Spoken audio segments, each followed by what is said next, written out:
ನಿಮ್ಮ bank account and locker ಬಗ್ಗೆ ಒಂದು ಬಿಗ್ ಅಪ್ಡೇಟ್ ಬಂದಿದೆ. ಮುಂದಿನ ತಿಂಗಳಿಂದ ಅಂದ್ರೆ ನವೆಂಬರ್ 1ರಿಂದ ಬ್ಯಾಂಕಿಂಗ್ ನಿಯಮಗಳಲ್ಲಿ ದೊಡ್ಡ ಬದಲಾವಣೆ ಆಗಲಿದೆ.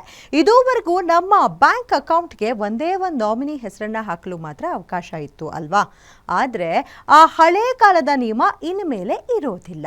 ಕೇಂದ್ರ ಸರ್ಕಾರ ಬ್ಯಾಂಕಿಂಗ್ ಕಾನೂನು ತಿದ್ದುಪಡಿ ಕಾಯ್ದೆ 2025ರ ಅಡಿಯಲ್ಲಿ ಈ ಹೊಸ ನಿಯಮಗಳನ್ನು ಜಾರಿಗೆ ತರುತ್ತಿದೆ. ಈ ಕಾಯ್ದೆಯ ಪ್ರಮುಖ ಸೆಕ್ಷನ್ಸ್ಗಳು ಅಂದರೆ 10, 11, 12 ಮತ್ತು 13 ಸೆಕ್ಷನ್ಸ್ ಏನಿದೆ ಅದರಲ್ಲಿ ಅದನ್ನು ನವೆಂಬರ್ 1ರಿಂದ ಚಾಲ್ತಿಗೆ ತರ್ತಾ ಇದೆಯಂತೆ.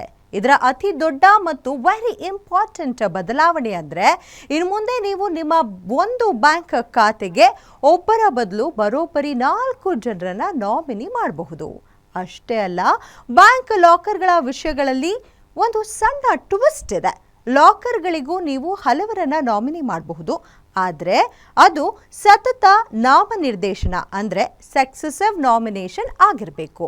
ಹಾಗಂದ್ರೆ ನೀವು ಮೊದಲ ನಾಮಿನಿ, ಫಾರ್ ಎಕ್ಸಾಂಪಲ್ ನಿಮ್ಮ ಪತ್ನಿಯ ಹೆಸರನ್ನ ಕೊಟ್ಟಿರ್ತೀರಿ. ಒಂದು ವೇಳೆ ಅವರು ಲಭ್ಯವಿಲ್ಲದಿದ್ದರೆ ಅಥವಾ ಮರಣ ಹೊಂದಿದ್ರೆ ಆಗ ಮಾತ್ರ ಎರಡನೇ ನಾಮಿನಿಗೆ, ಫಾರ್ ಎಕ್ಸಾಂಪಲ್ ನಿಮ್ಮ ಮಗ ಅಥವಾ ಯಾರೇ ಆಗಿರ್ಬೋದು, ಆ ಲಾಕರ್ನ ಹಕ್ಕು ಅವರಿಗೆ ಸಿಗುತ್ತೆ.